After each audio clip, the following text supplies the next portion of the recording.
Hi, everybody. I'm joined today by Kristin Hanes of the Wayward Home. Kristin's been part of our journey throughout developing Cuddy and the CompoCloset family, and we wanted to get to know more about the people that we've been working with and interacting with and that have been supporting us. So actually, this is more about meeting the community. Um, so yeah, welcome, Kristin. It's great to meet you and see you. We've been sort of exchanging Instagrams and stuff, but it's great to finally meet you. Thank you, and thanks for having me on to talk about tiny living. I'm excited. Yeah, it's really great to have you here.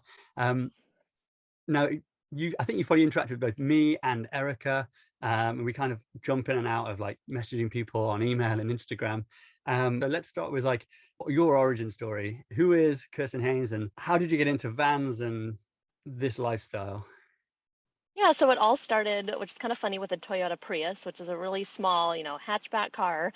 The guy I had just met at the time, Tom, I've been with him for, a long time now, but I had just met him, and he said, "Why are we paying all this rent in San Francisco? This is like ridiculous. It's 20,000 or more a year." And he said, "I'm going to try living in my Prius and camping in the campgrounds and trying to save money." And he was like, "Do you want to do that too?" And I'd known him for about 6 months, and I was like, "No, I don't want to do that."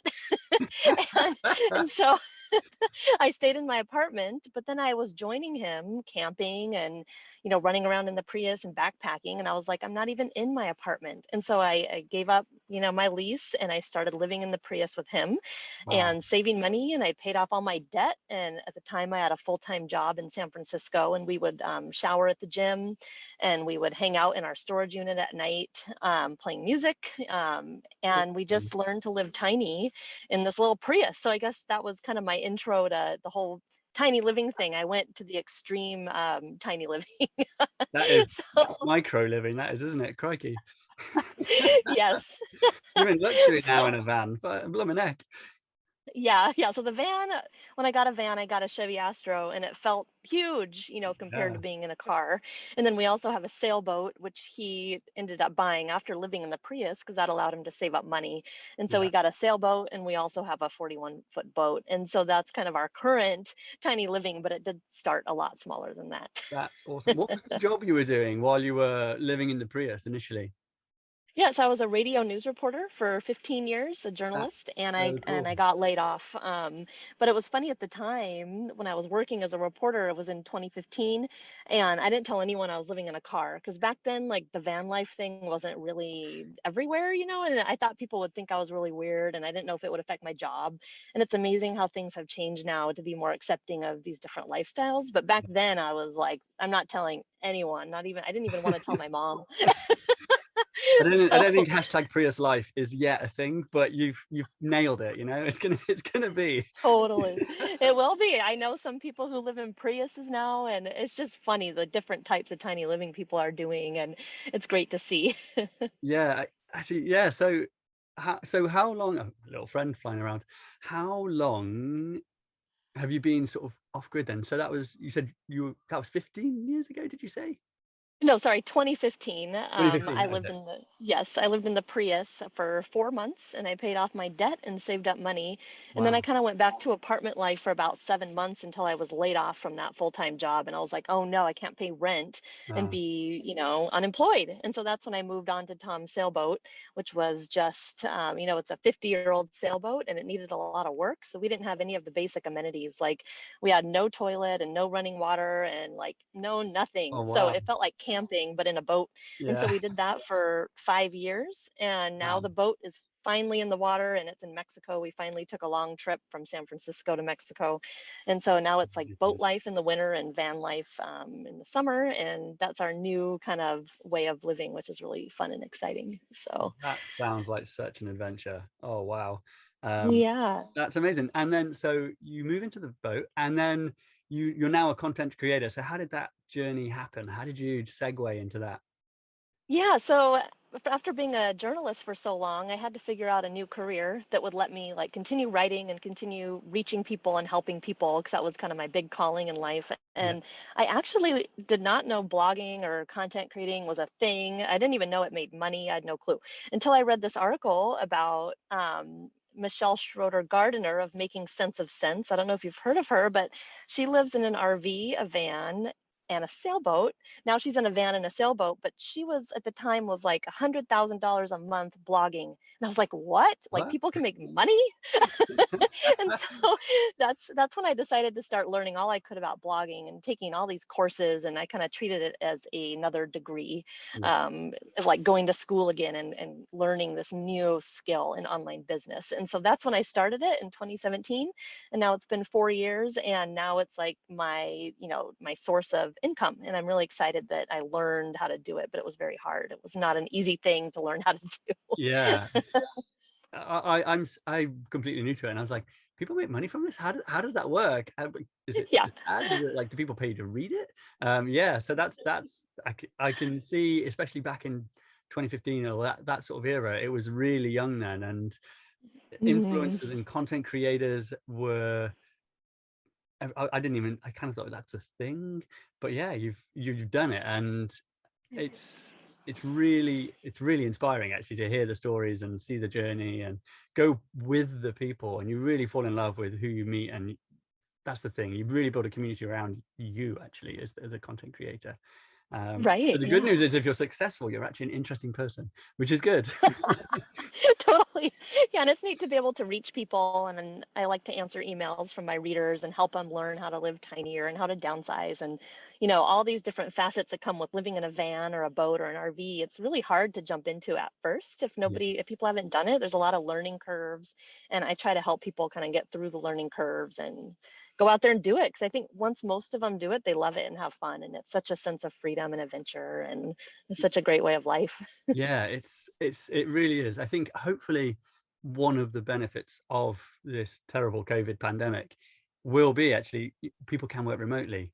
And I saw an idea. It was like, rather than a company car, why don't we have a company RV? And you'd be like, that's awesome. What a genius idea. Yep. It'd be really cool. So yeah, I'm looking forward to it. Hopefully that'll be the good takeaway, and people having that freedom to go and explore and have a bit more life than 9 to 5 in an office in a really expensive apartment block. Because I know we were based in London, and rent there, and it's punchy. Yeah. Yeah, it's hard to imagine paying rent again. And now all I pay for is van repairs, because I Yeah. have a really old van. I have a 25-year-old van, and I just paid a lot for its repairs. But I'm like, that would be 1 month of rent. Like, it's insane, like to have to pay that month after month, year after year, and just kind of, I feel like it's just throwing the money away. And I'm like, Yeah. I can't even imagine it. Yeah. Yeah, that's a good point. Yeah, vans take upkeep, but so does rent and house repairs. Mhm. If you own your property, actually, those can be punchy. Yes. Yeah.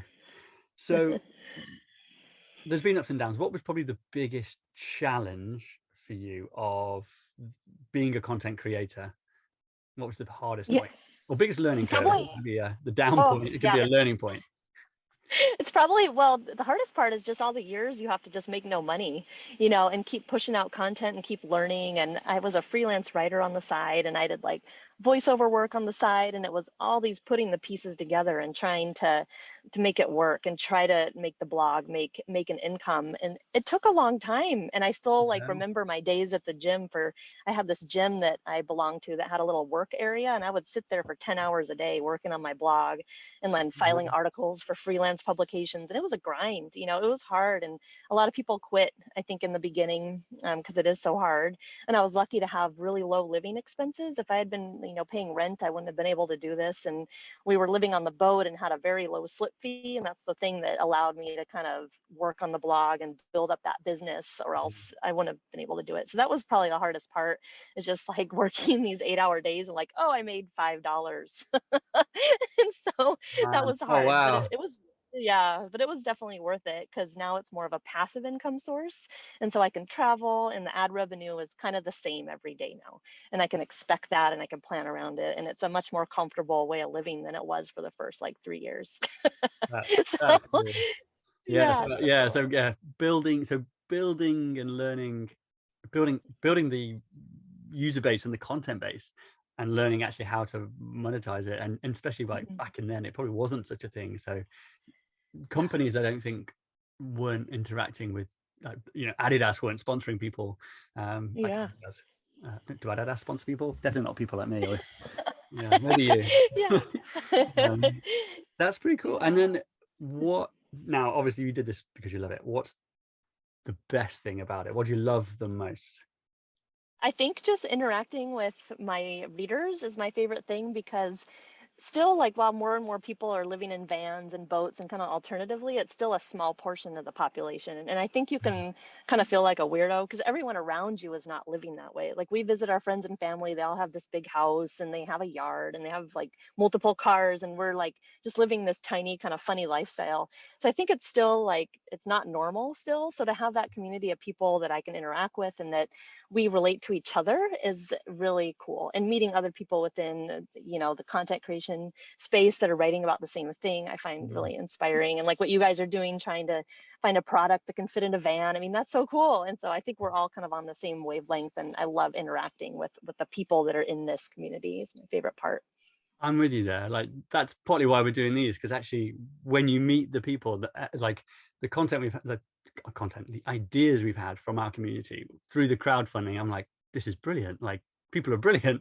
Every time they give you a problem, it's actually really good because you can make it better for everybody. And so yeah, the meeting our people and like you and all the other customers that we email, and there's only two of us in our company, so it's literally Erica and I replying to everybody. It's really cool, and it's kind of what actually keeps you going. It's more than anything else. I'm not gonna lie, this is the most work anybody has ever had to put in for a toilet in their life. I'm sure. Oh my gosh, that's a lot of work. Oh, yeah, yeah, it's so next question. One of the things that I found, because we were traveling around just for the past year in a van, was the environmental aspects. I became very conscious of the impact of myself and trying to be more environmentally conscious. What is it, have you found the same with your traveling? Have you become more environmentally conscious? Have you always been environmentally conscious? Has it changed how you live? Or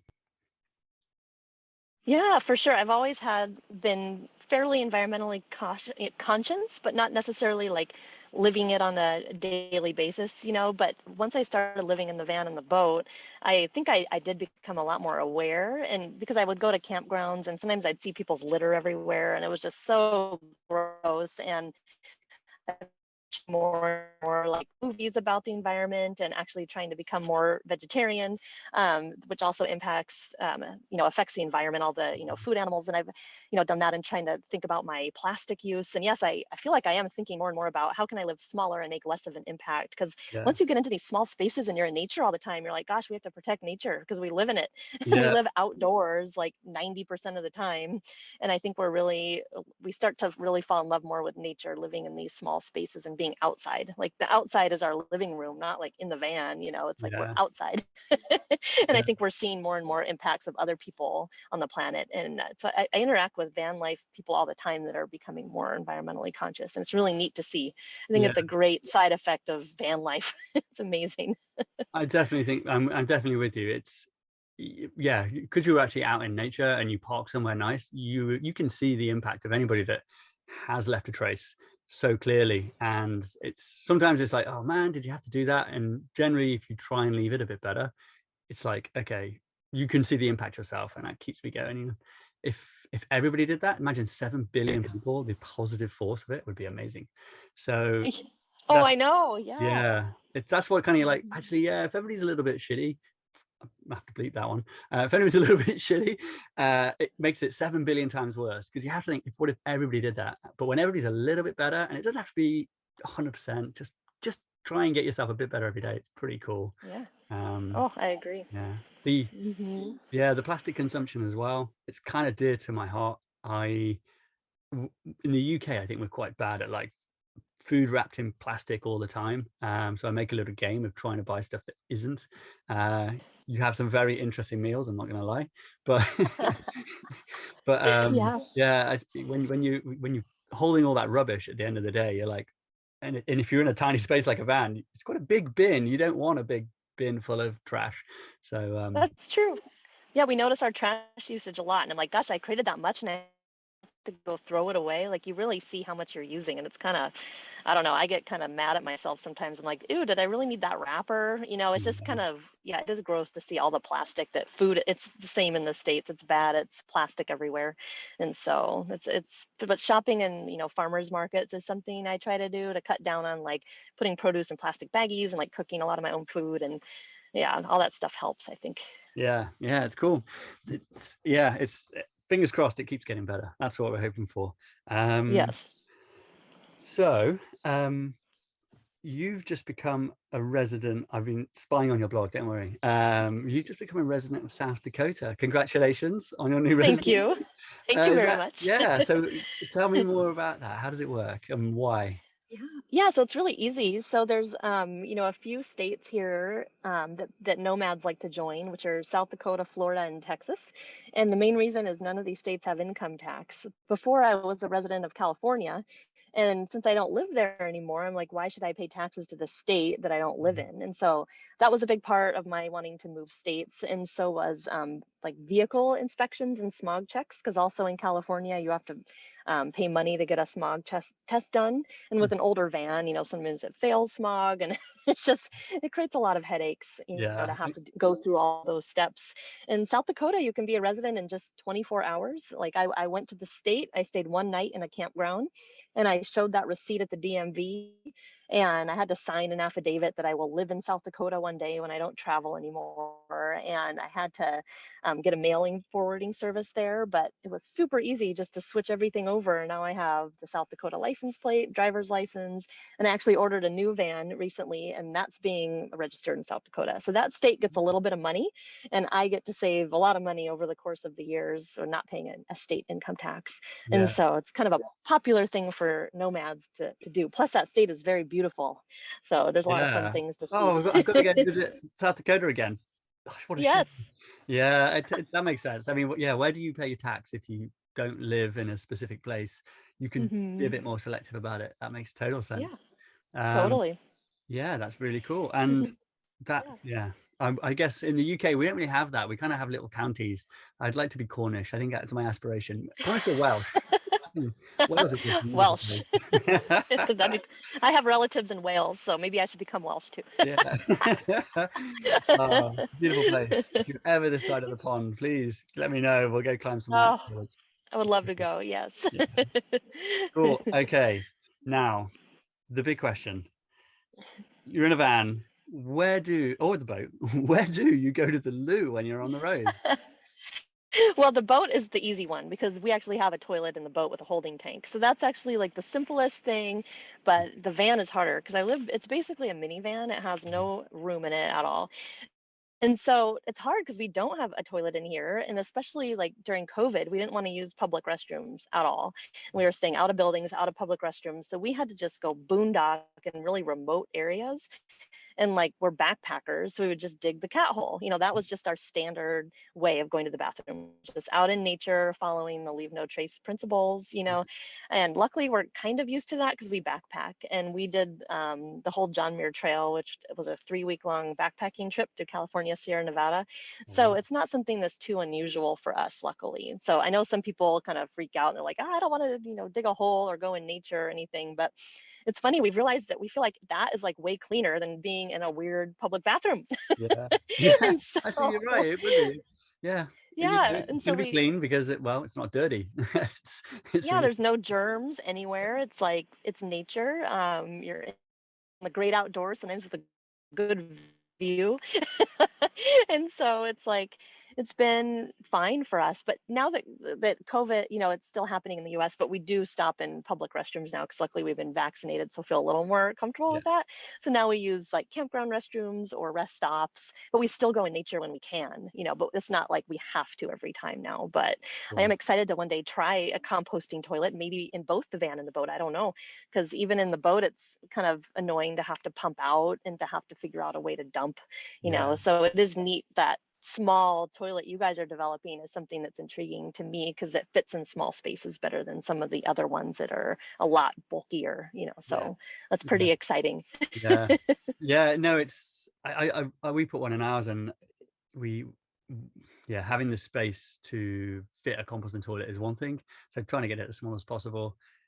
Yeah. Saving water we found so good. That's the killer, because water is so precious when you're in a van. It's probably one of the Yeah. hardest things to get, because you can get solar when you drive, it charges, but water, yeah, yeah, it's cool. Yeah. Yep. Cool.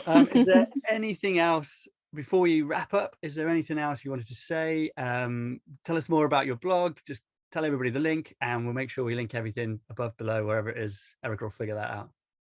Yeah, so my site is the Wayward Home, and I have articles on there about van life, RVing, sailboats, and tiny homes. So people can kind of click around and whatever they want to, learn about, it's there. And I found a lot of my readers actually live in two types of tiny homes, kind of like I do, where, someone will have a van and a boat or an RV and a boat. And I realized this in Mexico on my sailboat that a lot of the sailors go back to the States in RV, like in the summer months. I'm like, wow, it's not unusual to have multiple tiny homes. And one day, I have a dream of having an actual tiny home on a property as well, like having all these different homes. It seems more fun than having Yeah, one big one. yeah, So yeah. anyway, yeah, my site covers all this, and people, if they want, can sign on to my email list and interact with me directly. And I love interacting with readers. It's one of my passions. And so, yeah, people can feel Cool. free to stop by if they want and learn more about all the different tiny living types. Yeah. Oh no, thank you. That was brilliant. So everybody go to the Wayward Home, check out Kristin, like, subscribe. Her, not us. You're already here. We're just a toilet company. Kristin, it's been absolutely fantastic talking to you. Yeah, Really, you too. really has been fun getting to know you and learning more about it. And I'll be sure to check out and follow you up on the blog and see where you're at. When do you move back to the boat? Before we wrap up, when's home become the boat? Probably we're thinking November. So as soon as things get kind of not so fun Yeah. here in the States, we'll go back down to the boat and sail around for the winter time. So, That'll be so yeah, I looking forward to live that. vicariously through you, because that sounds amazing. Yeah, it's pretty fun. Excellent. Brilliant. Thank you very much, and we'll Thank you. catch you again. Bye. All right. Thanks.